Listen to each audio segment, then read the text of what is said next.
Transformer का सिद्धांत एवं कार्यविधि क्लास 12th केमिस्ट्री है। ट्रांसफार्मर, इसके बारे में हम डिटेल से पढ़ते हैं। ट्रांसफार्मर क्या है? ट्रांसफार्मर ट्रांसफार्मर विद्युत की एक ऐसी युक्ति या साधन है जिसकी सहायता से प्रत्यावर्ती वोल्टेज को कम या ज्यादा कर सकते हैं। अब इसका सिद्धांत देखते हैं। ट्रांसफार्मर अन्योन्य प्रेरण के सिद्धांत पर कार्य करता है। यह प्रत्यावर्ती धारा के साथ ही कार्य कर सकता है, लेकिन दिश धारा के साथ नहीं कर सकता। ठीक है। ट्रांसफार्मर के प्रकार। ट्रांसफार्मर दो प्रकार के होते हैं, कार्य के आधार पर अलग अलग होते हैं। नंबर फर्स्ट, उच्चायित ट्रांसफार्मर। उच्चायित ट्रांसफार्मर यह ट्रांसफार्मर न्यून प्रत्यावर्ती वोल्टता को उच्च प्रत्यावर्ती वोल्टता में बदलता है, एनएस ग्रेटर देन एनपी। ठीक है। लो वोल्टेज को हाई में बदलता है। अपचायित ट्रांसफार्मर, यह ट्रांसफार्मर अपचायी ट्रांसफार्मर कहलाते हैं। यह उच्च प्रत्यावर्ती वोल्टता को निम्न प्रत्यावर्ती वोल्टता में बदलता है, हाई वोल्टेज को लो वोल्टेज में बदलता है। अब इसकी रचना देखते हैं। ट्रांसफार्मर की रचना देखते हैं।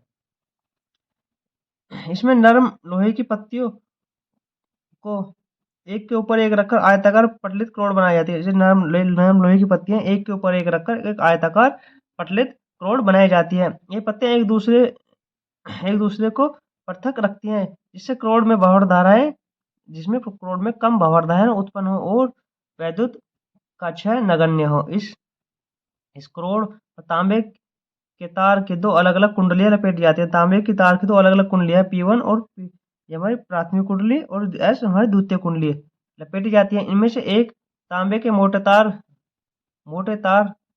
की कम फेरों वाली होती है, जिसे प्राथमिक कुंडली कहते हैं। प्राथमिक कुंडली कहते हैं जो कुंडली लिपटी हुई है, मोटे तारों की कम फेरों वाली कुंडली है। ठीक है। ये मोटे तारों की कम फेरों वाली कुंडली है, पतले तारों की ज्यादा फेरों वाली कुंडली है। ठीक है। जिसे प्राथमिक कुंडली कहते हैं। द्वितीय कुंडली में तांबे के पतले तार के अधिक फेरे, ये हमारी द्वितीय कुंडली में तांबे के अधिक अधिक फेरे हैं। ठीक है। द्वितीय कुंडली पतले तारों की अधिक कुंडली को द्वितीय कुंडली कहते हैं। नोट, जबकि अपचायी ट्रांसफार्मर में सभी इसके विपरीत होते हैं। अब सिद्धांत देखते हैं। ट्रांसफार्मर का सिद्धांत। जब ट्रांसफार्मर की प्राथमिक कुंडली को प्रत्यावर्ती धारा स्रोत से जोड़ते हैं, तो कुंडली में प्रत्यावर्ती धारा बहने या प्रवाहित होने लगती है। यह धारा क्रोड को चुंबकित करती है। तो धारा के प्रत्येक चक्र में क्रोड एक बार एक दिशा में और दूसरी बार दूसरी दिशा में चुंबकित होती है। क्रोड के बार बार चुंबकन तथा विचुंबकन के कारण कुंडली से गुजरने वाले चुंबकीय फ्लक्स में परिवर्तन होता रहता है। चुंबकीय फ्लक्स विद्युत चुंबकीय प्रेरण के कारण द्वितीय कुंडली में उसी आवर्ती का विद्युत वाहक बल उत्पन्न हो जाता है। नेक्स्ट देखते हैं आगे, जिसका मान दोनों कुंडलियों में फेरों की संख्या के अनुपात पर निर्भर करता है। फैराडे के नियम के अनुसार माना प्राथमिक कुंडली में फेरों की संख्या Np है, द्वितीय कुंडली में फेरों की संख्या Ns है। प्रत्येक फेरे से बद्ध चुंबकीय फ्लक्स फाई है। प्राथमिक कुंडली में प्रेरित विद्युत वाहक का Ep बराबर माइनस Np delta phi upon delta t. हमारे समीकरण 1 हो गई। नेक्स्ट देखते हैं। द्वितीय कुंडली में प्रेरित विद्युत वाहक बल Es बराबर माइनस Ns delta phi upon delta t. ये हमारे समीकरण 2 हो गई। समीकरण 2 को समीकरण 1 से हम भाग देते हैं।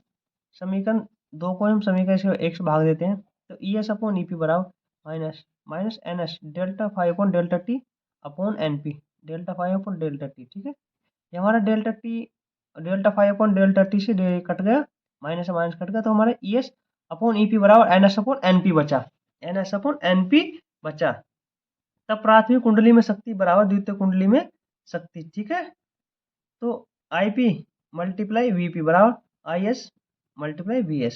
तो I ये हमारा हो गया फॉर्मूला हमारा Ip अपॉन Is बराबर Vs अपॉन Vp।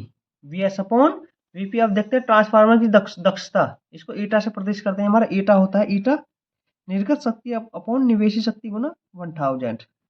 ईटा बराबर PS अपॉन P मल्टीप्लाई 100।